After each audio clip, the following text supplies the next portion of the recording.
জঙ্গলে একটা নদী, সেখানে কিছু হাঁস সাঁতার কাটছে। এর মধ্যে একটা হাঁসের হঠাৎ ডিম পাড়ার সময় হয়ে গেল। তখন হাসি নামের হাঁস ডাঙায় উঠে ডিম পাড়ল। ডিম পাড়া শেষে সে পুনরায় নদীতে নেমে পড়ল। এভাবে দুপুর গড়িয়ে সন্ধে হয়ে গেল। হাঁসেরা যে যার বাড়িতে চলে গেল। বাসায় ফিরে হাসি বলল, আরে এটা কি হলো? আমি তো নদীর পাড়ে একটা ডিম পেড়েছিলাম। ডিমটা আনতে তো একদম ভুলে গেছি। এখন তো রাত হয়ে গেছে।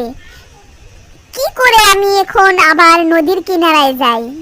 যাওয়ার সময় কোনো শিয়াল যদি আমাকে দেখে ফেলে, তবে তো আমাকে খেয়েই নেবে। ডিমের চিন্তায় হাসি সারা রাত ঘুমাতে পারল না। পরের দিন সকাল হতে না হতে হাসি তাড়াহুড়া করে রওনা দিল সেই নদীর উদ্দেশ্যে।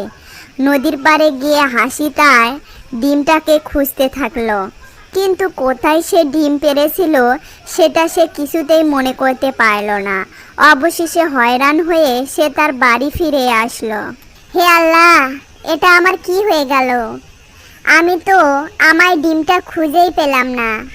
আমার ডিমের ভেতরে যে ছানা হবে, তুমি আমার সেই ছানাকে রক্ষা করো। এসব বলতে বলতে হাসি কান্না করতে থাকে। এমনই ভাবে অনেক দিন কেটে গেল।